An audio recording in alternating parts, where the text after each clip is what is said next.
మిత్రులారా నమస్కారం.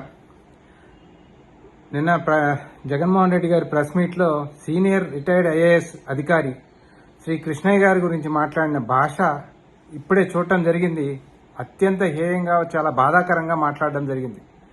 ఒక మాజీ ముఖ్యమంత్రిగా చేసిన వ్యక్తి, ప్రజాస్వామ్యం పట్ల, సంస్థల పట్ల, అధికారుల పట్ల ఎంతో గౌరవం, విలువలు కలిగి ఉండవలసిన వ్యక్తి ఈ రకమైన భాషను ఉపయోగించడం సభ్య సమాజం సిగ్గుతో తల వంచుకునే రకంగా ఉంది. ఆ భాష ఒక రిటైర్డ్ ఐఏఎస్ అధికారి విత్ ఆల్ డ్యూ ప్రాసెస్, ఆయన ఏమి అనధికారికంగానో లేకపోతే ఆయనకి తగిన హోదా లేకుండానో వచ్చి ఆ సీట్లో కూర్చోలేదు.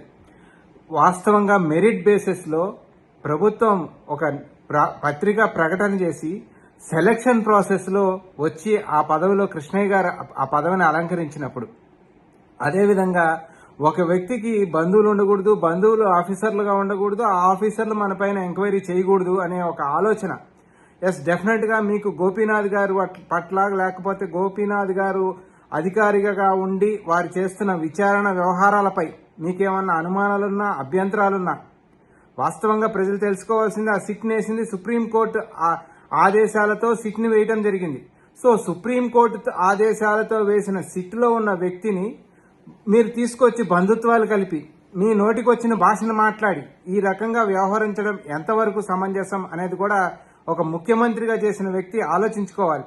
ఇవాళ ఆఫీసర్స్ పట్ల మీరు చూపిస్తున్న ఈ రకమైన భాష, ఈ రకమైన వ్యవహార శైలి, మీపై ఏదైతే ఆంధ్ర రాష్ట్రంలో ప్రచారం ఉందో, మీ ప్రవర్తనపై ఏదైతే ప్రచారం ఉందో, అది ప్రైవేటుగా మీ పట్ల ఒక రకమైన ప్రచారాన్ని చేశారేమో అనే అనుమానం నాలాంటి వాళ్ళకు కూడా ఇదివరకు ఉనింది. కానీ ఇవాళ మీరు పబ్లిక్ లైఫ్లోకి వచ్చి ఒక రిటైర్డ్ ఐఏఎస్ ఆఫీసర్, అనేక గవర్నమెంట్లు అంటే ప్రతిపక్షాలుగా ఉన్న వాళ్ళు, ఒకవేళ మీరు ఆయన తెలుగుదేశం మనిషి అనుకుంటే తెలుగుదేశం అధికారంలో ఉన్ననాడు, అదేవిధంగా ప్రతిపక్ష పార్టీల అధికారంలో ఉన్ననాడు ఏనాడు కూడా మచ్చ లేకుండా తన పైన వేలెత్తి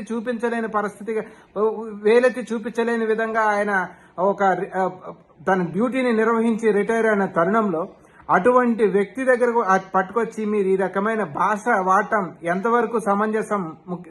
జగన్మోహన్ రెడ్డి గారు, మీరు ధర్మారెడ్డి గారిని ఏ ప్రాసెస్ లో, ఏ సెలక్షన్ ప్రాసెస్ లో తీసుకొచ్చారు?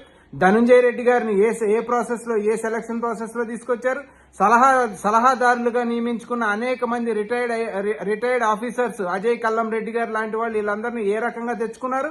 సో ఒక బీసీకి సామాజిక వర్గానికి, యాదవ్ సామాజిక వర్గానికి చెందిన వ్యక్తి ఒక మంచి ఉన్నత పదవిలో కూర్చుని ఉంటే మీకు అంత ఏవగింప, అంత చులకన భావమా, అంత హీనంగా మాట్లాడతారా? ఇది ప్రజాస్వామ్యంలో విలువలను కాపాడే పద్ధతిలోనే ఉందా? సమాజానికి ఏ రకమైన సందేశాన్ని పంపించాలనుకుంటున్నారు? ప్రజల్లో ఐఏఎస్, ఐపీఎస్ ఆఫీసర్ల పట్ల ఉన్న గౌరవ భావాన్ని మీరు ఏ రకంగా పలచన చేసే కార్యక్రమంగా మాట్లాడుతూ ఉన్నారు? ఎస్ డెఫినెట్ గా గోపీనాథ్ గారి పట్ల మీకేమన్నా అభ్యంతరాలుంటే వెళ్ళండి, సుప్రీంకోర్టులో మళ్లీ వెళ్ళండి, మీ అభ్యంతరాలను తెలియజేయండి. ఒకవేళ అతను ఏమన్నా ఏకపక్షంగా ఉన్నాడని మీకు అనిపిస్తే సుప్రీంకోర్టులో చెప్పుకొని మార్చమని కోరుకోవాల్సిందే తప్ప అంటే మీరు ఒక పక్కన సుప్రీంకోర్టు వేసిన సిట్న గురించి మాట్లాడుతున్నారంటే సుప్రీంకోర్టును అవమానిస్తున్నారు, అధికారులను అవమానిస్తున్నారు, రిటైర్డ్ ఆఫీసర్ కి బంధుత్వాన్ని కలిపి వారిని అవమానిస్తా ఉన్నారు. అదేవిధంగా సమస్త యాదవ జాతిని, బీసీ సమాజాన్ని కూడా అవమానించే రకంగా మాట్లాడడం ఇది చాలా బాధ కలిగించింది. జగన్మోహన్ రెడ్డి గారు, ఇకనైనా మీ పద్ధతి మార్చుకోండి. తక్షణం కృష్ణయ్య గారికి క్షమాపణ చెప్పవలసిందిగా డిమాండ్ చేస్తా ఉన్నాం. జగన్మోహన్ రెడ్డి గారు, మీరు ఇమీడియట్ గా కృష్ణయ్య గారికి క్షమాపణ చెప్పి ఈ జరిగిన ఈ తప్పిదాన్ని సరిదిద్దుకోవాల్సిందిగా డిమాండ్ చేస్తా ఉన్నాం మిమ్మల్ని.